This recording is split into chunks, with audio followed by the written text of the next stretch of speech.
আসসালামু আলাইকুম। আজকে আমি আপনাদেরকে কাঠকচু বড়া দেখাবো। কাঠকচু বড়া রেসিপি একদম। যারা কাঠকচু বড়া খেতে পছন্দ করেন তারা আমার এই ভিডিওটা দেখতে পারেন। আমার এই ভিডিওটা দেখতে পারলে বুঝতে পারেন কাঠকচু বড়া কীভাবে খেতে হয়। তো তো প্রথমত কাঠকচুগুলো সুন্দর করে কেটে নেওয়া হয়েছে। কেটে নেওয়ার পরে এগুলো পানি কিন্তু ধুয়ে নেওয়া হয়েছে। দেখেন যত রস ফেলে দিবেন বা তো এগুলো যত ধুবেন, রস দিয়ে ধুবেন বা লবণ দিয়ে ধুলে পরে আপনি দেখবেন এটার যে চুলকানি একটা ভাব সেটা চলে যাবে। চুলকানি ভাবটা চলে যাবে যদি আপনারা ভালোভাবে ধুতে পারেন, ভালোভাবে ধুয়ে নেবেন, তাহলে চুলকানি ভাবটা চলে যাবে। তো আমি ফুল প্রসেসটা দেখাবো, আপনারা কন্টিনিউ করতে থাকেন। তো এই যে পেঁয়াজ মরিচ কেটে নেওয়া হয়েছে, কারণ এটা ওর মধ্যে দেওয়া হবে। পেঁয়াজ মরিচ না দিলে তো আসলে হবে না।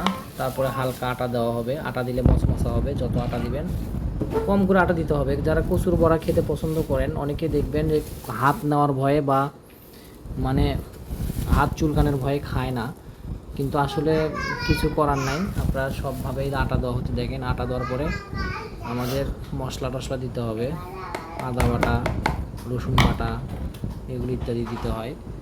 ওই যে বাটাই ছিল আমাদের, সেগুলো দিচ্ছে, ফ্রিজে রাখা হয়েছিল।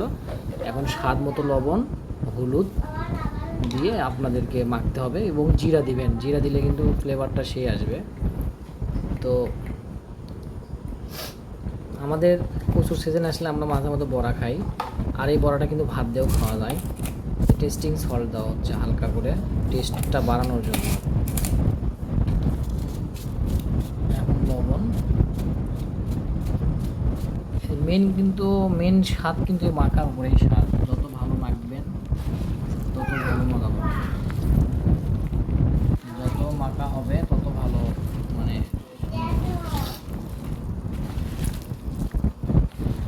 তো আমাদের গ্যাস নেই, তাই আর কি মাটির চুলায় করা লাগবে। এটা বড় কষ্ট, বড় একটা জ্বালা যন্ত্রণা। যে মাখা প্রায় হয়ে গেছে দেখে, একদম ইউনিক, একদম ইউনিক। রাতের বেলা রান্নার জন্য আমরা রেডি, কারণ রাত হয়ে গেছে। এদিকে জালও জ্বলে না, বৃষ্টির দিন, চারিদিকে বৃষ্টি, চারিদিকে বৃষ্টি। বৃষ্টিতে কিন্তু জাল জ্বালানো খুবই কঠিন। প্রথমত জাল ধরানোই খুব কষ্টের, মাটির চুলায় খুবই কষ্টের।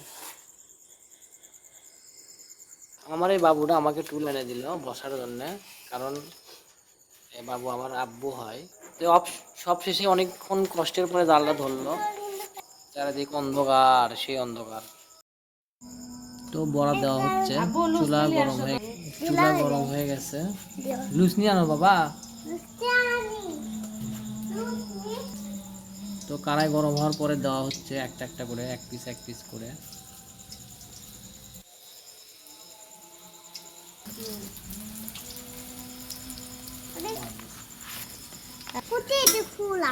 তোলা এক মানে পিঠ হয়ে গেছে, তো এখন তোলা হচ্ছে।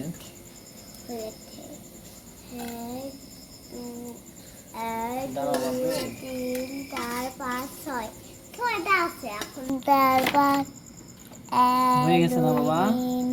তো এবার আমি আসছি নিজেই। খুবই টেস্ট, এই খাবারটা খুবই মজাদার।